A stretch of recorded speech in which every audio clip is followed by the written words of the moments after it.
Alright, what's going on, guys? So it's a Saturday morning. We're down here at the shed. What I hope to get achieved today is hydro e-brake. So I've got some brake line, a couple of meters of it there. I've also got a cutting tool, brake line cutting tool, and a flare tool kit for a single flare. I was talking to the guy at the brake shop, and he reckons a single flare is all you're going to need. However, factory they do have double flare on them. So I'm going to jack it up, cut the brake line somewhere about there underneath the car. Then we're going to flare it with our flare tool, put on a joiner and join it to that line, and then run it up through the floor so I can put a hydraulic e-brake right about there somewhere. I want to get it done before sort of midday, because I've still got to take the hydraulic e-brake to the brake store and return his cutter and flare tool, and I need to get some fittings for the hydraulic handbrake. So here's the hydraulic handbrake here, and I need the fittings that's going to go into there, and I need the fitting on there. So I'll jack it up now and we'll cut this line in half. Alright, I've got it all jacked up. Got my axle stand there, or my safety. Pretty shit. So I was just looking underneath here, and it's always cool to find tools when you've bought a car, but here's the diff, here's me back brake lines, and what do you know, here's a pair of vice grips, crimping the brake line. Mad standstills, dog. So we'll take them off. Bloody worries. I would have done the same thing, I suppose. Here's our line here, so here's a single line, and then it splits off into two. Back here there's a splitter somewhere, yeah, there. So I'm going to cut it here, put my joiners in, and then run it through the floor. I'll drill some holes in there and then run it through the floor. So I'm not sure how much of this I can record, because I'm guessing I'm going to get some brake fluid everywhere, because there still is brake fluid in these lines. But yeah, we'll put the cutter on now and give it a cut.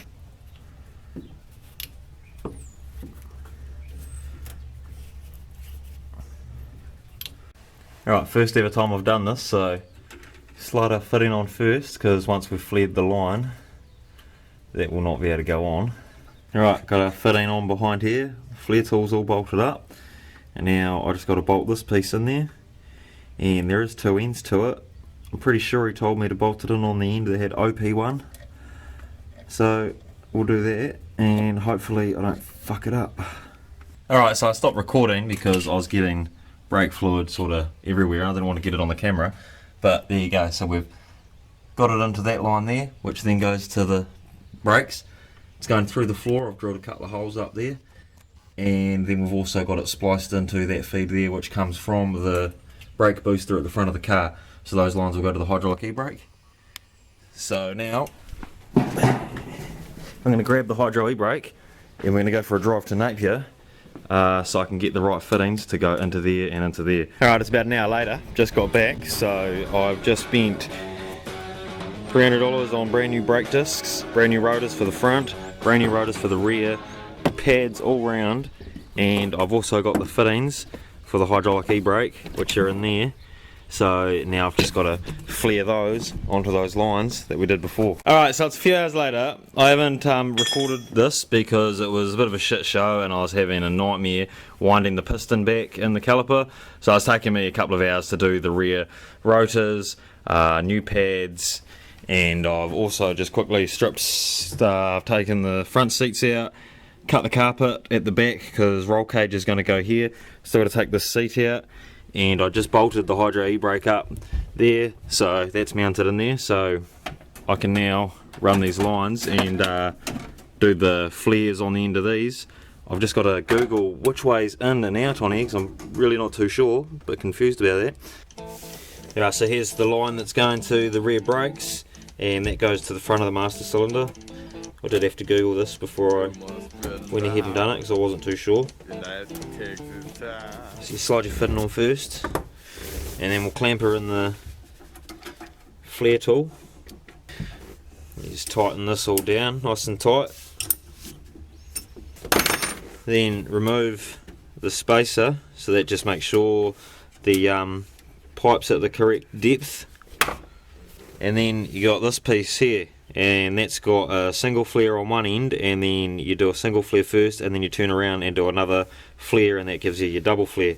So on one pipe here on the outlet is a single flare and the rear is a double flare. So just wind that in, and then just use a 17mm to drive this home.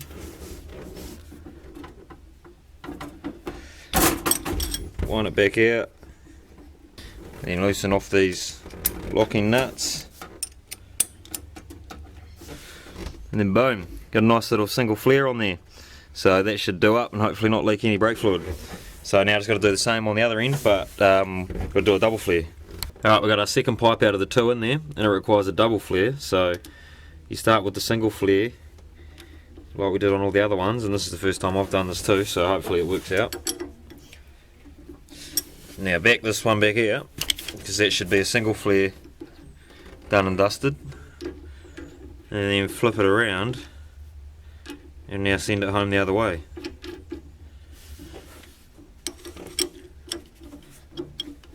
Fingers crossed.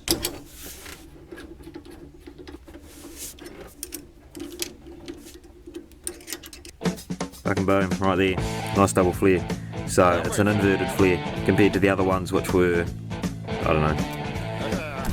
So now I just got to bend the hoses into the corresponding inlet and outlet, and this part of the install should be done. There it is. So I've manipulated the lines, I've bolted them all in, and I've sort of bent them around there as nice as I could, and they go through the floor there.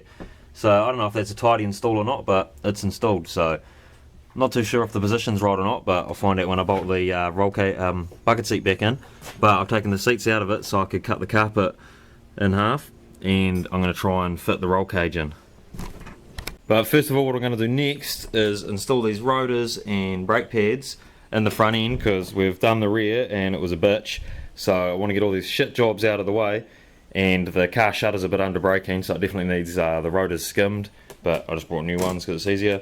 So I'll see in about 3 hours of frustration, because this job's a bitch.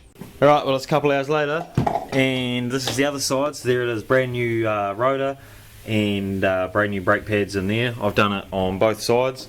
So now all round there is brand new discs and brake pads all round.